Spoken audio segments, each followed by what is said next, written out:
Dans les séries comme dans les films, les scénaristes utilisent un vaste champ d'astuces pour amener les téléspectateurs à avancer dans le scénario. Ces figures de style récurrentes s'appellent des tropes et ils sont entrés dans l'inconscient collectif, ils nous sont devenus familiers. Dans les comédies romantiques, le trope le plus fréquent, c'est le will they, won't they. Est-ce que les protagonistes vont finir ensemble ? C'est en partie en s'appuyant sur ce procédé qu'ont été écrites les 10 saisons de Friends. Les scénaristes n'ont pas cessé de tenir les téléspectateurs en haleine avec l'histoire d'amour de Ross et Rachel. Inès n'a que 15 ans quand elle rencontre Pierre. Très rapidement, ils se voient en secret, comme le font parfois les adolescents. Mais la fin du lycée approche et leur relation va être bouleversée. Attention, cet épisode aborde des sujets sensibles. Pour en savoir plus, reportez-vous au texte de description de l'épisode. Vous écoutez Transfert, épisode 366, un témoignage recueilli par Mona Delahaye.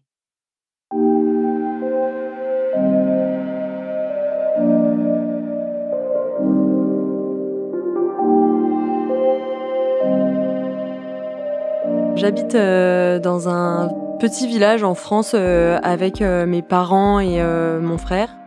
C'est l'été, avant la rentrée en seconde, on va régulièrement chez des amis à mes parents déjeuner le midi et profiter de leur piscine, parce qu'ils ont une piscine. Et ils ont 2 garçons, à peu près de notre âge. Ce qui se passe, c'est que le plus âgé, qui a 1 an de plus que moi, est assez distant, c'est-à-dire qu'il n'est pas forcément présent pendant le déjeuner. Je sais qu'il est en première, il m'impressionne un peu, plutôt grand, brun, assez énigmatique. Rien de plus, je sais qu'il est au lycée aussi, le lycée où je vais aller, mais c'est tout. Je rentre en seconde, je suis très excitée d'intégrer mon lycée parce que c'est un grand lycée. Donc on a un peu la place d'être qui on veut, etc. Puis j'ai beaucoup d'amis qui sont aussi dans ce lycée. J'ai déjà eu des amourettes au collège et que j'aime bien. Je suis un peu volage, ça m'intéresse, les garçons, tout ça. Je suis plutôt là-dedans. Donc mon premier jour au lycée, je prends le bus et je vois du coup Pierre, qui est le fils des amis à mes parents. Je le vois rentrer dans le bus, je me pose pas plus de questions que ça. À l'arrêt suivant, il y a ma meilleure amie qui rentre dans le bus. On se questionne un petit peu sur les horaires, on comprend pas tout. Juste devant nous, donc il y a Pierre. Il se retourne et il nous parle pour statuer sur notre questionnement sur les horaires. Donc là, je me dis, bon bah ok, il écoutait notre conversation. C'est la première fois qu'il me parle directement et je me dis que c'est bizarre, mais pourquoi pas. Et avec ma meilleure amie, on n'avance pas plus sur ce sujet, on le remercie et puis voilà. Donc la rentrée se fait, les semaines passent, j'y fais pas particulièrement attention. On se recroise certainement le matin à l'arrêt de bus, etc. Mais sans plus. Vient un jour où je reçois un texto de sa part. En fait, nos parents doivent aller à un dîner ensemble chez des amis. Et il me demande si j'y serai aussi. Je sais pas comment il a eu mon numéro, mais je lui explique que non, je ne serai pas à ce dîner parce que je garde des enfants. Il me répond en gros que ok, il viendra me voir ce soir-là. Je suis un peu interloquée, je me dis non mais il viendra pas, enfin c'est n'importe quoi, il est en première, pas moyen qu'il débarque. Le babysitting se termine, je saurais pas trop dire quelle heure il est. Il est dans la rue, il m'attend et je le rejoins à la sortie de ce babysitting. On marche un peu, on se balade au stade, au city, etc., comme dans un petit village, et on arrive sur un parking où on s'allonge sur une place de parking et on discute. Je suis attirée par lui, mais je ne sais pas si c'est parce qu'il est plus âgé, en première, etc., ou si c'est vraiment parce que je le trouve attirant. Je me sens grisée de ce qui est en train de se passer. Je sais pas trop pourquoi c'est en train d'arriver. Je sais pas trop comment c'est arrivé. Il y a quelque chose d'assez fort qui se passe et je l'embrasse. Et en fait, quand je l'embrasse, je sens sa main qui passe sur les strass dans mon dos et c'est une sensation qui me fait du bien. Je retiens quelque chose à ce moment-là, c'est son odeur. Je suis très très attirée par son odeur. Forcément, j'attends quelque chose, mais je comprends assez vite que c'est pas le projet, parce que au lycée, c'est plus je te connais pas. Mais on se retrouve parfois dans un bâtiment un peu plus caché pour s'embrasser, ou quand on se voit au CDI, on s'écrit et on se retrouve quelque part. Donc, il Il y a des choses un peu comme ça, mais c'est pas du tout officiel, c'est caché et c'est à peine s'il me dit bonjour dans les couloirs, c'est vraiment quelque chose de très distant, de secret. Ça m'embête un peu et en même temps, ça génère beaucoup de désir et d'excitation parce que c'est très inaccessible et donc forcément, ça crée de l'envie. Donc dans les couloirs du lycée, quand on s'est pas croisé le matin au bus, j'ai envie de le croiser. Il y a un côté peu probable puisque le lycée est très grand. Ça me procure une sorte de choc un peu électrique. Quand je le croise, je sens l'énergie. Même s'il me calcule pas, en fait, il y a un truc assez fort qui fait que moi, ça me fait vibrer, quoi. Ça dure pendant plusieurs mois. On se revoit régulièrement la nuit lorsque je suis en babysitting. Il vient carrément dans la maison chez les gens quand les enfants sont couchés et on se voit, on discute dans la cuisine, etc. Mais c'est souvent le soir, la nuit. On fait presque le mur dans notre village pour se retrouver la nuit. C'est très comme dans les films finalement. Un soir, Pierre vient dormir à la maison. Je suis hyper contente qu'il vienne dormir à la maison. Et il dort dans la chambre en face de moi. Il est là parce que mon père doit l'emmener le lendemain à Paris parce que il doit y aller aussi et du coup on profite du déplacement. Il est dans la pièce en face. Je le rejoins et on commence à s'embrasser et en fait on en vient à avoir notre première relation sexuelle entre guillemets où on va avoir les premiers préliminaires ensemble.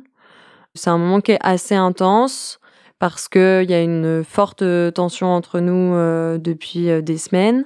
J'ai jamais couché avec quelqu'un. Ça reste un moment vraiment intense dans lequel on ressent une forte connexion.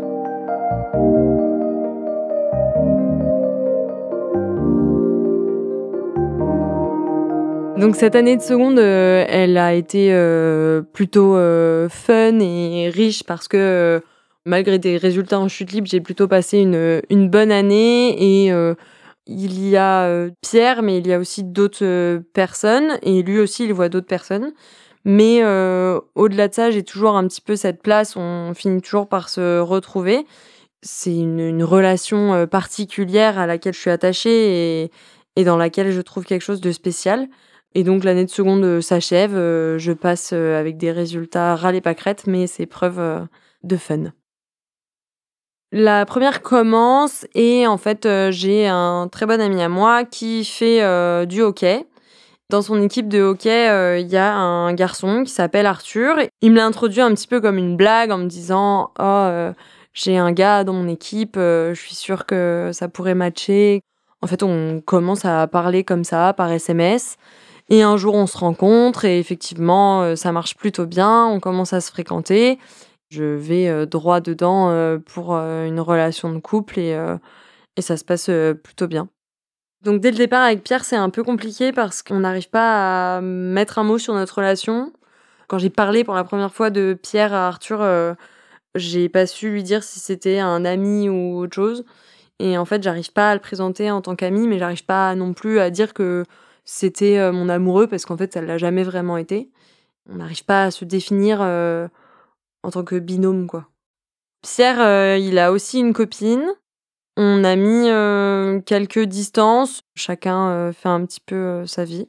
Ça me manque de le voir, mais j'arrive à un stade où je veux le meilleur des deux. Donc j'essaye de continuer à le voir. Mon copain est très jaloux.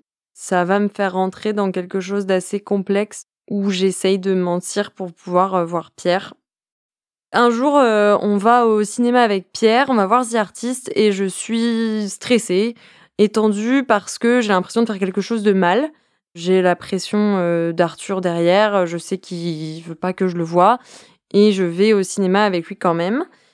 Quand on sort de la séance, le bus passe devant nous et je vois Arthur dans le bus qui nous fixe et je vois la colère dans ses yeux et je me dis que là, j'ai fait une connerie et que ça va peut-être me coûter cher.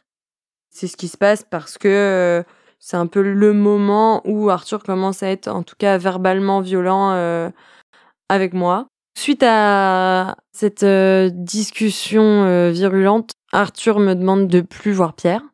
Et c'est une décision difficile pour moi parce que j'ai pas du tout envie d'arrêter de le voir. Je choisis mon couple parce que je suis amoureuse, que j'ai envie de rester et de sauver ce que j'ai avec Arthur, même si ça veut dire arrêter de parler à Pierre. Les semaines et les mois qui suivent, j'essaye de l'ignorer quand je le vois, dans le bus, au lycée.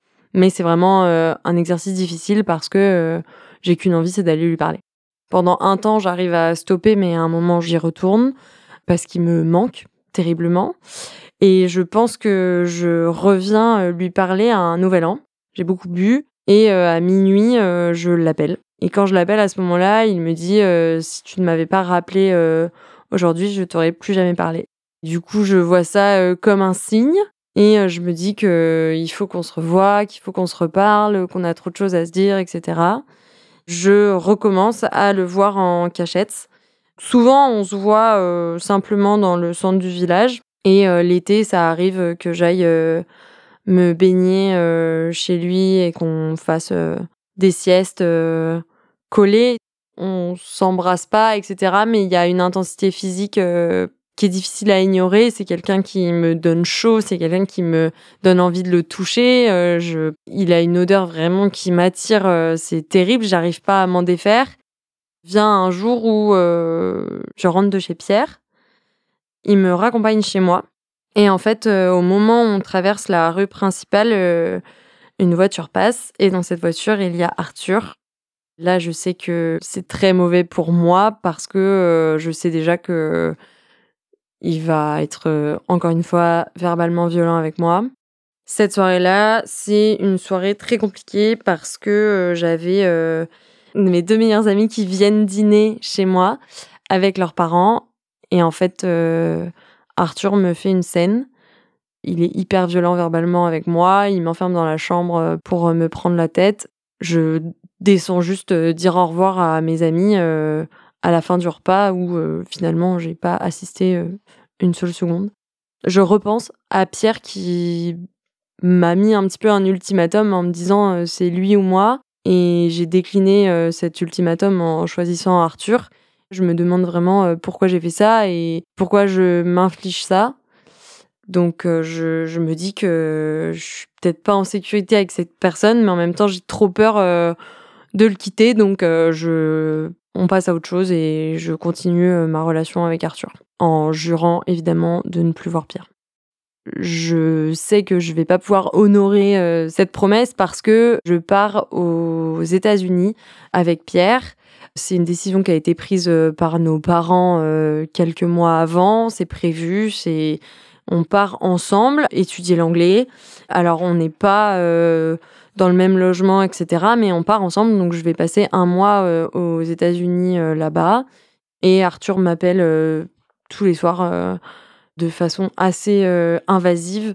Et à côté de ça, je vois Pierre tous les jours, mais je me permets pas de passer du temps avec lui exclusivement. Et si on passe du temps ensemble, on est en groupe et on se parle pas, quoi.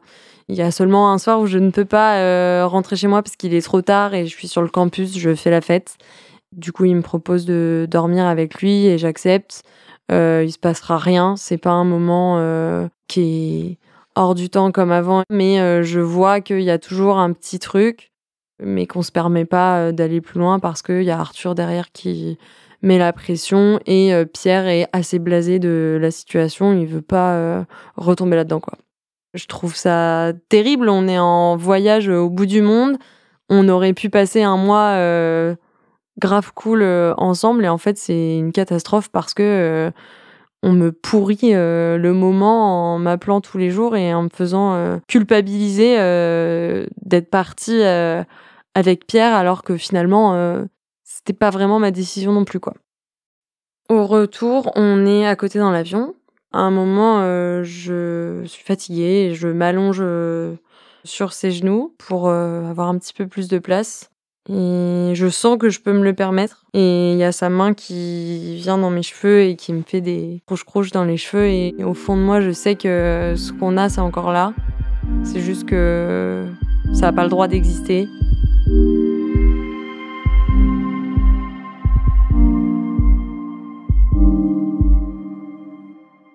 Là, je rentre en terminale et mon copain, donc Arthur, est pas dans le même lycée que moi.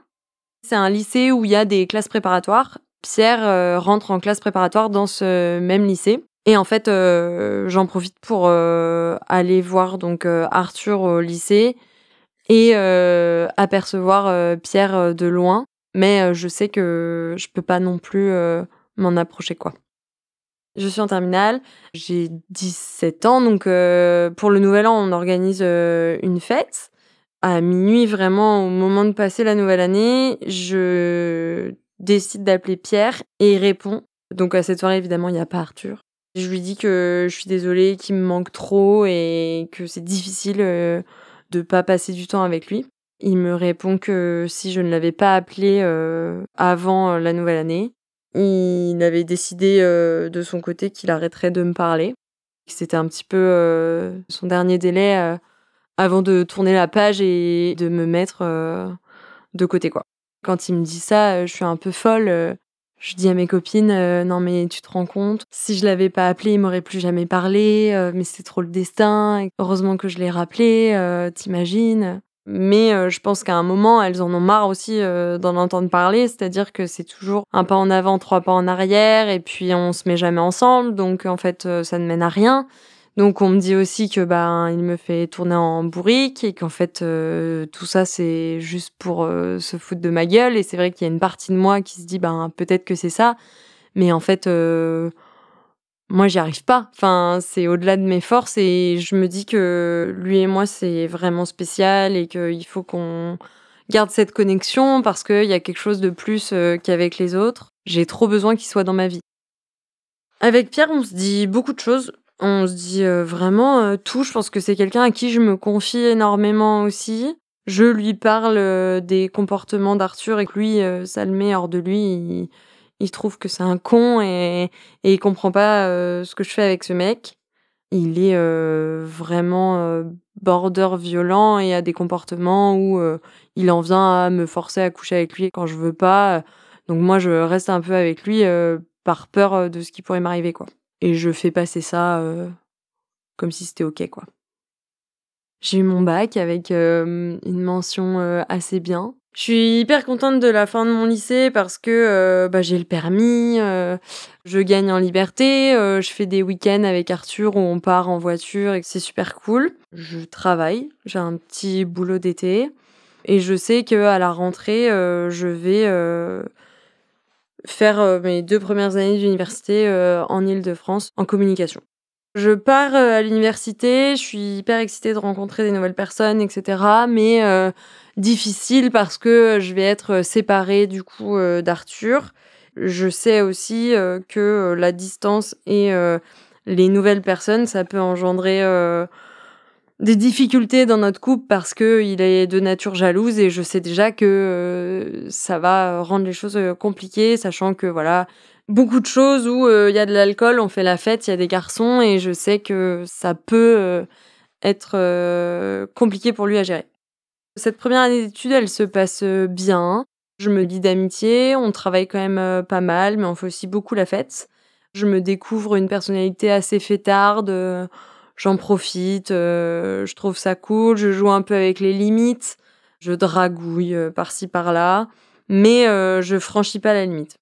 Cette première année, moi je suis plutôt contente d'être loin de Arthur parce que ça me donne un peu plus de liberté, je me sens un peu plus en sécurité, peut-être un peu plus libre de ce que je fais au quotidien. Et Pierre, on peut échanger un peu plus librement par texto, même si c'est très ponctuel, on garde le lien mais à distance et on se voit pas forcément à ce moment-là. Lui, il est en classe préparatoire, donc ça lui prend aussi du temps. Et moi, voilà, je profite aussi de mon année. En 2014, deuxième année d'études, on a, comme chaque année, une soirée d'intégration donc pour les nouveaux étudiants. Là, moi, je suis en deuxième année, on profite. On sort à Paris, dans une grosse boîte. Et en fait, au moment de rentrer, j'ai un ami d'amphi qui nous demande si quelqu'un peut l'héberger. Et je vois bien que personne n'a trop de disponibilité. Sous mon lit, j'ai un lit qui se tire et que je peux rajouter dans ma chambre. Donc je lui propose, en tout bien tout honneur, s'il veut, moi je peux l'héberger, il y a pas de souci. Et donc on rentre, je vais prendre ma douche et quand je sors de la douche, il me viole. J'ai vraiment, tout fait pour, qu'il arrête, mais c'est impossible, j'avais plus de force. De toute façon, je faisais pas le poids, quoi, donc c'est un moment hyper compliqué pour moi parce que, je sais que je suis encore avec Arthur. J'aimerais bien lui dire, mais je me sens pas du tout en sécurité de lui dire non plus parce qu'il a aussi des tendances violentes, donc je me demande comment il pourrait réagir. Je sais pas à qui en parler. On est en octobre, j'ai encore une année entière à tenir en amphi avec cette personne, donc je décide d'en parler à Pierre. La personne est encore dans ma chambre et il dort et en fait, j'écris ce qui s'est passé à Pierre et du coup, il est vraiment fâché. Il me dit qu'il va monter dans un train et qu'il va venir, lui casser la gueule et moi je lui dis: «Ben, non, en fait, tu vas pas faire ça parce que moi là, il faut que j'efface ça de ma vie et que je continue et il faut pas que Arthur le sache et je sais pas comment je vais faire mais je vais le faire et j'avais juste besoin que tu le saches parce que j'avais besoin d'en parler à quelqu'un». Le lendemain, il finit par partir et moi je file, chez une amie, pour, laver mes draps et je l'ai appelée de chez moi. Elle a décroché et elle m'a dit: «Qu'est-ce qui s'est passé?» Le lundi suivant, je pense, je reviens en amphi, comme si de rien n'était et ça sera comme ça, toute l'année. Je vais complètement occulter ce qui s'est passé et je vais passer une deuxième année, pareil, qui se déroule, très bien, avant de partir, en Erasmus. En 2015, je pars en stage, d'études aux États-Unis. Très rapidement, je me rends compte que la distance va m'aider à prendre de la distance avec ma relation avec Arthur. J'ai conscience que c'est une relation toxique, mais j'ai jamais trouvé le courage de le quitter. Et là, je trouve le courage de le faire avec les milliers de kilomètres qui nous séparent. Et du coup, je poursuis mon stage comme ça, libérée d'un énorme poids. J'en profite pour rencontrer d'autres gens, donc notamment un garçon avec qui je vais me lier très très vite et avec qui je vais passer vraiment 3 mois incroyables. On fait plein de choses, on se découvre, on a plein de choses à se raconter et on va passer 1 mois vraiment ensemble où je vais être dans son appartement et où on profite du temps qui me reste en fait là-bas. À ce moment-là, je pense pas vraiment à Pierre parce que, je profite vraiment à fond. J'ai un nouveau souffle, une nouvelle, liberté et dans un nouvel endroit aussi, donc forcément ça apporte, plein de choses. Je suis stimulée de partout et du coup, j'y pense pas. Mon stage se termine, je rentre des États-Unis, donc je prends mon avion, j'atterris à Paris, je monte dans un train et j'arrive, dans mon village d'enfance. Tout de suite après, mon premier réflexe, c'est d'aller, voir Pierre. On est dans son jardin, on discute, sur une balancelle, devant la piscine et on se raconte un petit peu, le voyage et c'est trop fort. Je pense que j'exprime que je suis libérée d'Arthur, il le sait, donc en fait, on est libérés de ce qui pesait aussi sur, notre relation et sur, tous ces interdits. Et du coup, on s'embrasse, mais moi, je sais que je repars très vite parce que je pars en Erasmus ensuite. C'est encore l'été et c'est avant la rentrée et on va reprendre un petit peu les rendez-vous nocturnes, avec Pierre. Maintenant, j'ai une voiture, donc on se voit dans ma voiture, la nuit et la voiture, ça va devenir un petit peu l'espace, où on se retrouve, cet été-là. On se retrouve, vraiment, nus, tous les 2 dans cette voiture, au milieu de la nuit, dans notre village et en fait, il me dit qu'il peut pas coucher avec moi. Je comprends pas, je me dis: «Non mais là, enfin, on est tous les 2 nus dans une voiture, on se caresse, enfin, mais non» et je comprends pas pourquoi et en fait, non, c'est juste qu'il y a une pression des années qui sont passées, de ce truc un peu cyclique, qui fait que de revenir et on a le poids de cette relation qui n'a jamais vraiment existé, qui pèse et on sait que je repars. On revient un peu à la case départ, encore une fois, et en fait, voilà, on se retrouve, et ça crée quelque chose qui plane, en fait. On sacralise complètement ce truc et on se dit, mais... Enfin, moi, en tout cas, c'est ce que je me dis. Je me dis, mais ça n'arrivera jamais. Là, ça fait déjà 5 ans. L'histoire se répète, mais on n'y arrive pas, quoi. J'ai 21 ans, je pars en Erasmus en Italie. Je suis techniquement toujours en couple avec mon mec aux États-Unis, mais il y a eu cet épisode avec Pierre, difficile à ignorer, et mon copain des États-Unis doit venir me voir pour Noël. Très vite, je me rends compte que ça va pas être possible. Donc je le quitte. Ça se fait à distance, ça se passe plutôt bien. Et en fait, très vite, en Erasmus, les soirées font forcément écho à de nouvelles rencontres. Et bien que j'ai toujours pensé qu'il fallait aimer pour avoir des relations sexuelles, un soir, je craque sur quelqu'un et je me dis, allez, je vais essayer un one night. J'ai 21 ans, ça m'est jamais arrivé parce que j'étais en couple longtemps, etc. Donc je me dis, allez, je vais coucher avec ce gars et on verra ce que ça donne. Je trouve ça fun. Je me dis qu'en fait, c'est pas si difficile, que je peux aussi me dire que là, je vis dans une ère un peu de légèreté et où j'ai pas forcément besoin d'être en couple pour profiter et que je fais ce que je veux de mon corps, et je pense que je prends une petite revanche un peu là-dessus. Donc, je fais la fête, je m'éclate. Pendant mon Erasmus, j'ai l'occasion de rentrer un peu voir ma famille. J'en profite parfois pour aller voir des amis. Cette fois-ci, je vais à Nantes, où j'ai une amie qui étudie, et elle étudie dans la même université que Pierre. Je le sais. Ce soir-là, à Nantes, je vais à une soirée avec ma pote, et ensuite, tous les gens qui sont à Sbifort vont à une autre soirée. On est dans la file d'attente. Tout d'un coup, j'entends mon prénom. Je me retourne et en fait, derrière moi, c'est Pierre. Je me dis, mais mon Dieu, c'est un signe. Il est derrière moi, il est là. On se voit par hasard. Il me reconnaît, il me parle. Je lui demande qu'on aille ensemble dans cette soirée. Et en fait, il me dit, mais non, moi, il y a ma copine. À ce moment-là, il est en couple. C'est très sérieux. Et je me dis, bon, j'ai vu Pierre. Si lui aussi, ça a réveillé quelque chose en lui, je vais laisser mon téléphone allumé si jamais il m'appelle. Et à 4h du matin, mon téléphone sonne et je réponds. C'est Pierre et il me demande où je suis. Je lui envoie l'adresse. Quelques minutes après, il est là. Je lui ouvre, il rentre et on se saute dessus. Et on commence à s'embrasser, s'enlacer dans la cage d'escalier. Ma pote ouvre la porte en fait et elle nous dit qu'on fait trop de bruit, qu'il faut qu'on se trouve un autre endroit, quoi. Sauf que on est à Nantes, on est en ville. Moi, j'ai pas d'appartement à Nantes. Lui, dans son appartement, il y a sa copine. Et du coup, on choisit ma voiture.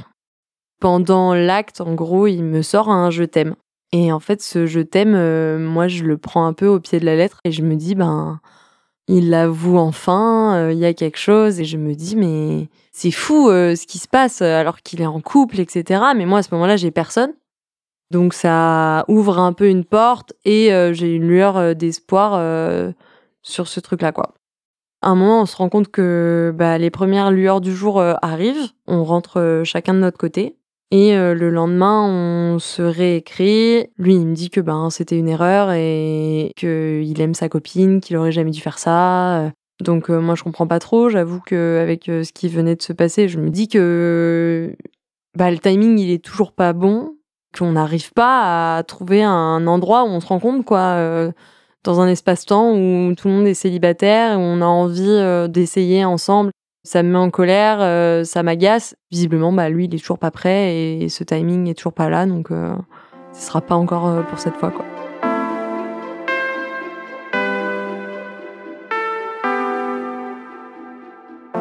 En été 2016, mon Erasmus est terminé.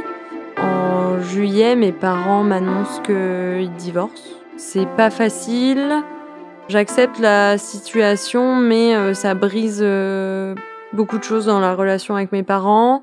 Je sais que Pierre va sûrement le savoir parce que nos parents sont amis et donc je m'attends à ce qu'il m'écrive.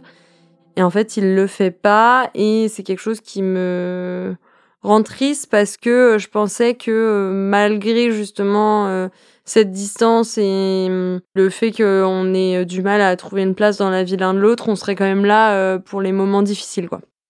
Je change d'université, je vais à Gap pour mes 2 dernières années d'université et je commence du coup une nouvelle vie là-bas. C'est pas forcément évident. Je vais rentrer dans une période un peu difficile où j'ai très envie de m'intégrer, mais j'ai du mal parce que je travaille et je suis à l'université en même temps. Et en fait, je m'entends pas avec mes colocs. C'est pas comme je l'espérais. Du coup, j'ai beaucoup le temps de penser. Je repense beaucoup à ce qui s'est passé à Nantes. Je décide d'écrire une lettre.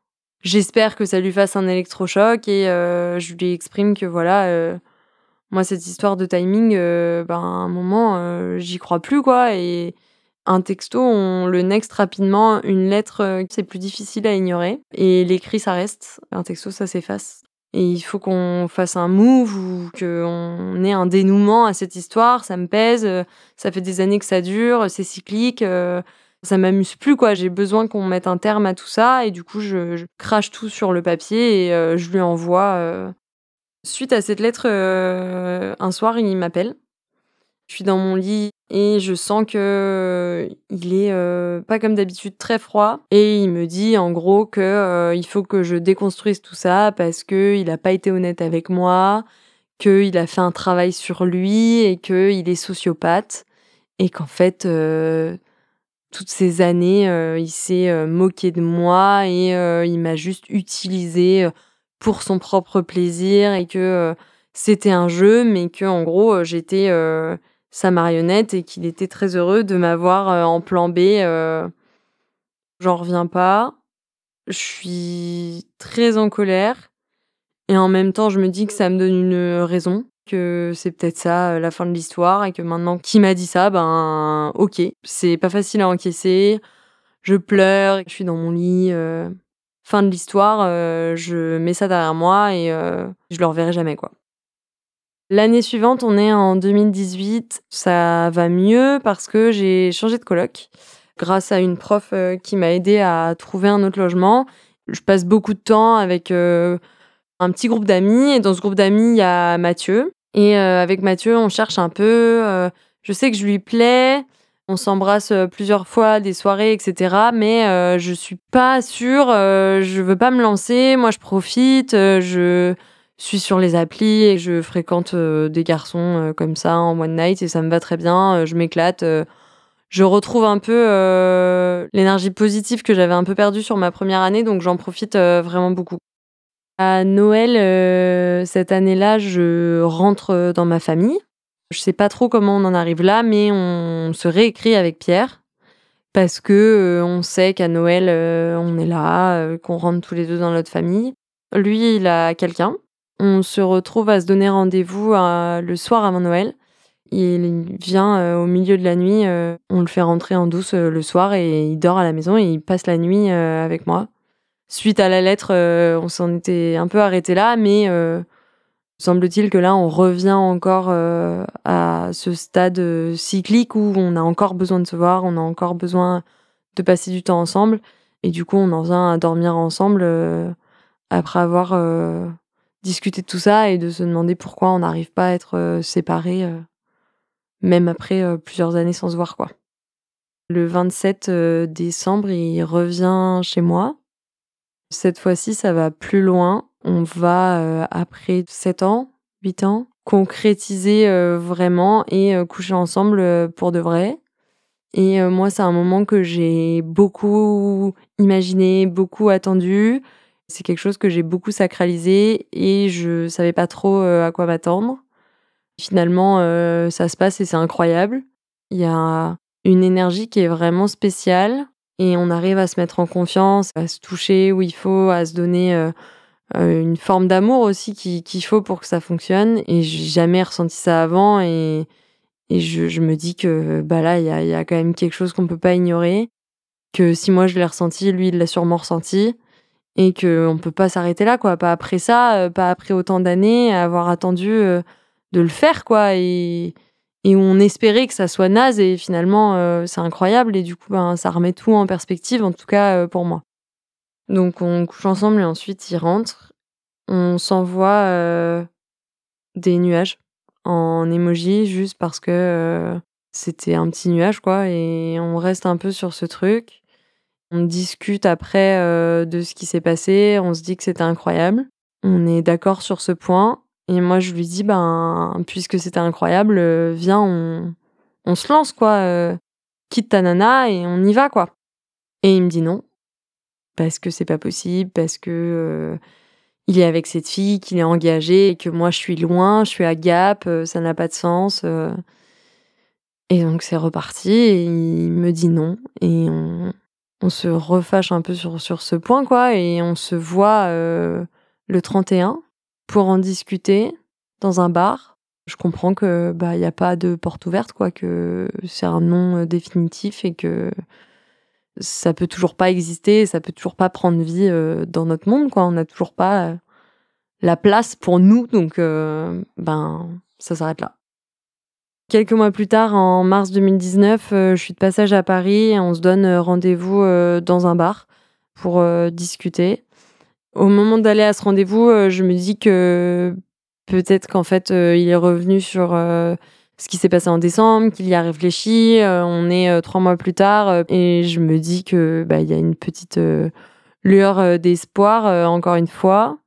Mais en même temps, je redoute toujours un petit peu ce qui va me sortir parce que ça a toujours été comme ça. Dès que ça commence à aller vers le mieux, il y a une chute et j'attends aussi, très souvent la chute, quoi. Et il me ressort, le coup du sociopathe.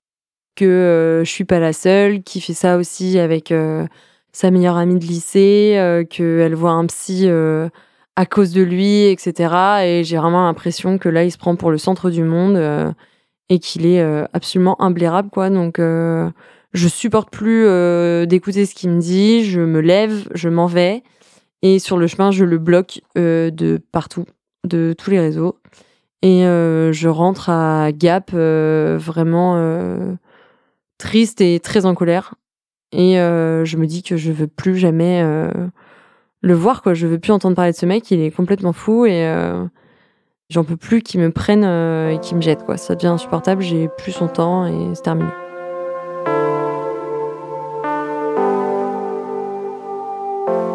Je suis en coloc avec, 2 filles et avec l'une d'entre elles, on décide, de bouger ensemble pour faire, une coloc, qu'à 2 et du coup, on prend, l'appartement au-dessus de celui de Mathieu, qui est le gars avec qui, j'avais déjà eu, quelques petites, histoires, mais sans plus. Quelques mois plus tard, on est confinés et du coup, on se retrouve confinés, Mathieu avec son coloc et moi avec ma coloc. Donc ce confinement, il est assez incroyable pour nous parce qu'on est entre amis, on cuisine, on fait du sport, on fait plein de trucs. Donc avec Mathieu, on crée une petite routine, pendant le confinement. On a de la chance, on fait partie de ceux, pour qui le confinement se passe, super bien. Le matin, on se fait un petit smoothie. Après, moi, je vais faire, mon yoga au soleil, je bouquine. Lui, il joue un peu aux jeux vidéo avec son coloc, et ensuite, on couche ensemble l'après-midi, parce que, on a que ça à faire et après on fait du sport et cetera. Donc on a plutôt un bon rythme et il y a cette routine qui s'installe et c'est hyper agréable. C'est vrai que nous, le confinement, on aimerait bien que ça dure, 1 an, quoi. Ça nous poserait vraiment pas de problème. Au bout d'1 mois de confinement, je reçois un message de Pierre qui arrive, comme une déferlante parce que, dans ce message, il m'étale, toute sa vie en me disant que, ça va super bien avec sa nouvelle copine, que ça fait 1 an qu'il est avec elle, qu'elle est belle, intelligente, qu'il m'étale sa vie parfaite et il conclut en disant que, quand bien même, il pense à moi, il a envie de coucher avec moi, il pense à mon corps et j'ai vraiment l'impression qu'il est juste là, pour faire chier, quoi. Il termine son message en demandant de pas répondre et en me disant que ça servira à rien et qu'on retomberait encore, dans les travers, du passé. Ce message, il me met mais hors de moi, sauf qu'à ce moment-là, il y a Mathieu qui est dans l'appartement, donc je dois lui expliquer. Donc je lui explique qui est cette personne, ce qui se passe, pourquoi je suis en colère. Et en fait, j'ai pas trop envie d'en parler à Mathieu parce que je sais que il est en train de rentrer dans ma vie de façon assez intense, que je me projette un peu dans une relation et je me dis non en fait, pas maintenant quoi. Donc j'ai pas tout expliqué en détail à Mathieu parce que j'avais pas envie justement qu'il ait la nature complète de notre relation. C'est quelque chose d'assez complexe et qui prend de la place. C'est pas facile de trouver les mots pour justifier ce qu'on a vécu, de trouver les mots pour justifier que ça me fait toujours autant de mal, même si ça fait plusieurs mois, années qu'on s'est pas parlé. Quand je vois qu'il comprend pas pourquoi un mec à qui je parle plus depuis des mois a autant d'impact, je me dis que en fait, il peut pas comprendre et c'est normal. Mais du coup, je décide d'en dire le moins possible et d'essayer de passer un peu au-dessus de ça pour diluer la situation et essayer de faire en sorte que ça prenne pas des proportions monstrueuses pour quelque chose qui finalement ne changera encore une fois rien du tout quoi. Et je ne réponds pas. Donc Mathieu il me réconforte, il essaie de me dire que voilà, ça sert à rien de me mettre dans des états pareils pour ça et que on va pas lui répondre et je ressasse, j'en parle à mes potes, je m'enferme pour faire des vocaux à mes copines mais voilà, je tourne la page assez vite, même si ça m'a fait du mal, mais je me dis que ça sert à rien de s'éterniser de toute façon, ça a pas d'intérêt, quoi. Après le confinement, on emménage ensemble en location avec Mathieu. On se met très vite à chercher un appartement à acheter aussi. Rapidement, on trouve et on crée notre nid en montagne, proche de Gap, pour construire notre chez nous, faire des rénovations et plein de projets qui s'ajoutent à l'adoption d'un petit chien. Avec Mathieu, on a une relation d'amour qui se construit brique par brique et où on travaille aussi pour que ça fonctionne. Et c'est quelqu'un qui m'a acceptée comme je suis, qui m'a pas demandé de changer. C'est quelqu'un de très attachant, très doux, avec qui on peut faire plein de choses et avec qui j'ai envie de faire plein de choses. Ça permet d'avoir des projets de voyage, des projets sportifs qui nous emmènent à se dépasser ensemble et on a vraiment une relation où on est main dans la main. Il y a des choses forcément que je ressens pas.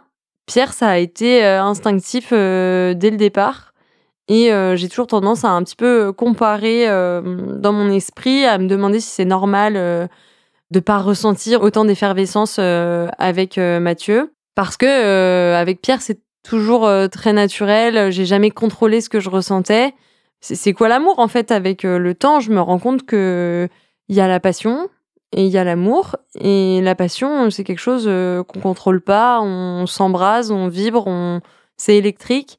Là où l'amour, ça peut être passionnel et électrique, mais c'est aussi du travail. Et c'est aussi très bien parce que c'est beaucoup plus sain. Être en couple au quotidien, c'est du travail de tous les jours.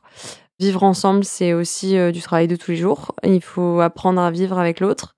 Et ça n'a rien à voir avec faire l'amour dans une voiture au milieu de la nuit. Mais voilà, il y a une partie de moi qui s'embrase encore pour ce genre de sensation et qui aimerait pouvoir ressentir ça.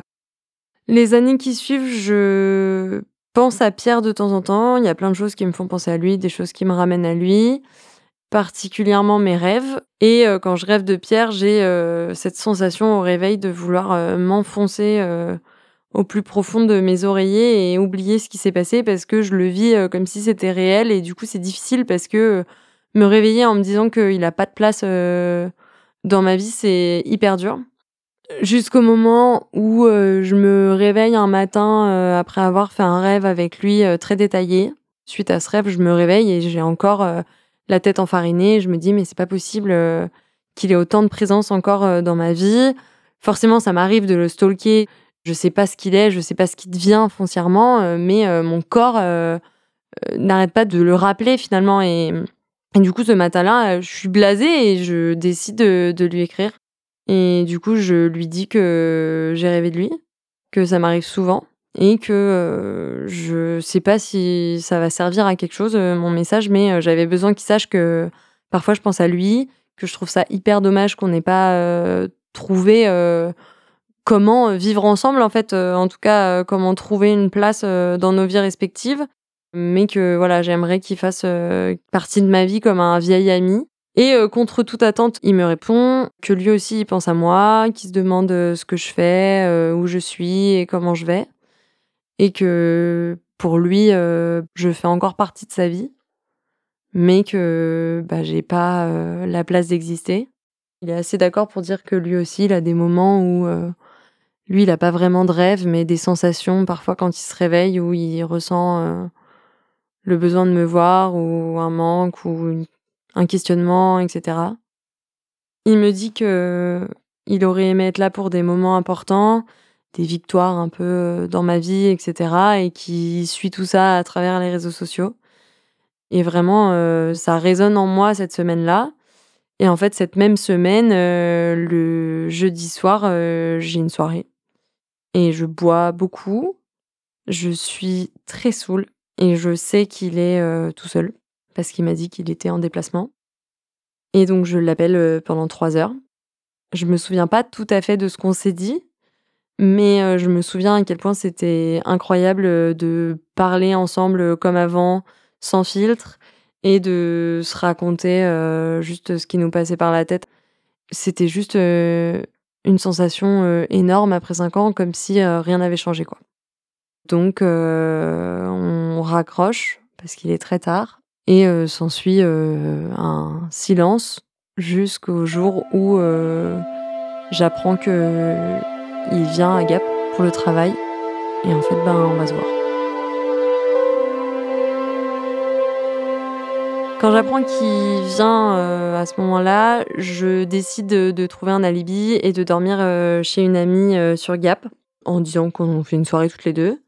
Et en fait, je vais lui donner rendez-vous dans le Airbnb qu'il a loué. Je vais ramener quelques bières et on verra comment ça se passe. L'idée, c'est de pas sortir en ville parce que j'ai peur de croiser quelqu'un que je connais. Donc j'ai préféré faire comme ça, même si ça a un côté un peu dangereux. Mais voilà, je me dis qu'on est adulte, on est capable de discuter, de se retrouver sans se sauter dessus. Donc j'y vais assez confiante et je me dis: «Allez, aie confiance en toi, ça va le faire, montre-lui que tu as le contrôle». Parce qu'il y avait ce truc un peu important pour moi de pas lui donner l'avantage. J'avais pas envie qu'on retombe dans le truc où c'est lui qui maîtrise et où il a encore cet ego trip de se dire: «Elle est à mes pieds». Donc moi, je suis arrivée très déterminée et de façon très naturelle, je suis rentrée dans l'appartement, je lui ai dit bonjour, j'ai mis les bières dans le frigo et je me suis installée dans le canapé. Il s'est assis dans le fauteuil à côté de moi, donc il y avait un bon 2 mètres entre nous 2 et on a discuté toute la soirée jusqu'au moment où il a fait nuit et où je lui ai dit: «Viens, on sort». Donc on sort en ville, il me prête son sweat. Je me balade en ville avec lui, c'est hyper agréable et là, on se remémore un petit peu, les dernières années, toutes les années qui sont passées. En toute transparence, on parle de plein de choses, on parle de nos couples actuels, on parle de ce qu'on fait avec eux, on est content d'échanger à ce sujet et on parle aussi, de ce qui s'est passé les 15 dernières années. On parle, de quand on a couché ensemble, on parle, de ce qui nous a marqué dans notre histoire, des moments importants et cetera. Mais c'est très fluide, c'est, très naturel et en fait, on n'a pas besoin, de chercher les mots. C'est vraiment, comme avant, alors que ça fait, 4 ans, 5 ans qu'on s'est pas vus. Donc on marche, on mange une glace. Ma pote me dit que si je veux rentrer, c'est maintenant. Donc je décide de rentrer. On se fait juste une bise et je m'en vais. J'arrive chez ma pote et là, il m'écrit et il me dit juste: «Reviens» et je lui ai dit non parce que je savais très bien que si je revenais, on reviendrait, au point de départ et je m'y suis refusée. Mais je sais qu'il est là 3 jours et le lendemain, je me rends compte que, je veux le revoir. Je peux pas redormir chez ma pote. Donc je décide de lui redonner rendez-vous dans cet appartement pour déjeuner avec lui. C'est bête, mais il me demande ce que je veux manger et je lui dis n'importe quoi. Et en fait, il me ramène des gyoza avec des nouilles sautées. J'adore l'asiatique. Mais il n'en a aucune idée. On se côtoie pas depuis nos années adultes et il en sait rien, mais c'est comme s'il lisait dans mes pensées. Et je le déteste de faire ça parce que je me dis: «Mais c'est pas possible, enfin, jusqu'où ça va aller?» On mange ensemble, mais j'ai courte parce que j'ai du travail et il faut absolument que j'y retourne. Je lui fais un câlin un peu plus long, où vraiment je le serre dans mes bras et au bout de quelques secondes, il me repousse en mode bon maintenant ça suffit parce que sinon ça va aller trop loin quoi. Le lendemain, rebelote, je me dis ben non mais c'est pas possible, je sais qu'il est encore là aujourd'hui, il faut que je le voie. Je lui propose de pique-niquer dans un parc en ville. Ce jour-là, il m'offre une nappe de pique-nique et il me dit comme ça tu penseras à moi quand tu l'utiliseras. Mais je veux dire, c'est un truc nul. C'est une nappe affreuse à mettre dehors. Et je lui ai dit, mais j'ai pas besoin de ça pour penser à toi. Ça m'a fait rire. Et il m'a répondu pareil, j'ai pas besoin de ça pour penser à toi. Et en fait, toutes ces choses-là, c'est des trucs qu'il m'avait jamais dit avant. Moi, j'ai toujours eu l'impression d'être la seule à vivre dans ce film. Les 3 jours où il a été là, je l'ai vraiment vécu hyper bien parce qu'en fait, j'avais l'impression d'être complète. Et j'avais ce petit bout qui manquait à ma vie qui était présent. Mais les jours qu'on suivi, ça a été un petit peu la chute et la redescente parce que finalement, dans cette ville, j'avais la chance de savoir qu'il y avait jamais mis les pieds et il y avait rien qui me faisait penser à lui dans cette ville. Et aujourd'hui, il y a beaucoup de choses qui me ramènent à lui parce qu'on a vécu ces petits moments et quand je passe dans la rue de l'appartement, ben, j'y pense. Aujourd'hui, je me demande encore ce qu'il en est vraiment.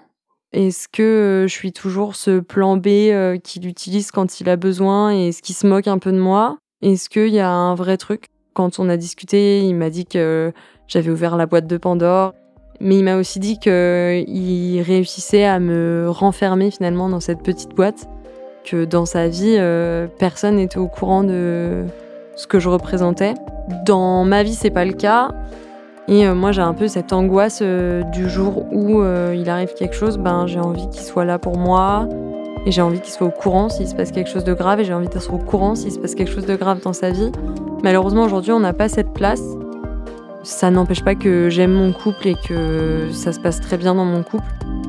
Pierre, aujourd'hui, c'est vraiment la personne qui a derrière le rideau et que je peux pas montrer. Et je le vis vraiment comme un fantôme qui me poursuit ou une ombre qui est toujours là et dont on peut pas se débarrasser, quoi. Il sera toujours dans un coin de ma tête et moi je le ferai vivre avec les souvenirs et avec ce que je sais de lui. Peut-être que ça sera comme ça toute la vie.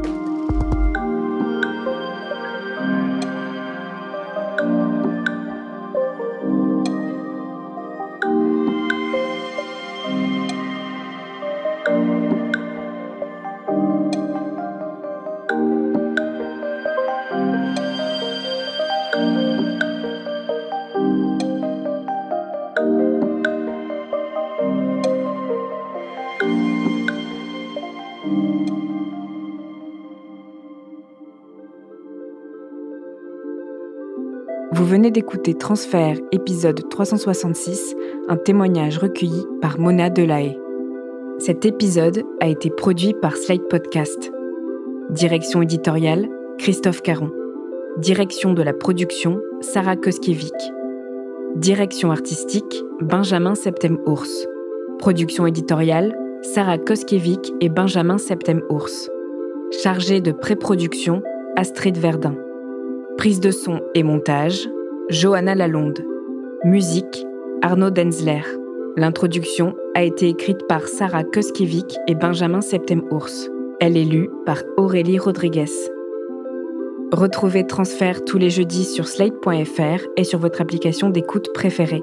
Découvrez aussi Transfert Club, l'offre premium de Transfert. 2 fois par mois, Transfert Club donne accès à du contenu exclusif, des histoires inédites et les coulisses de vos épisodes préférés. Pour vous abonner, rendez-vous sur slate.fr/transfertclub. Pour proposer une histoire, vous pouvez nous envoyer un mail à l'adresse transfert@slate.fr.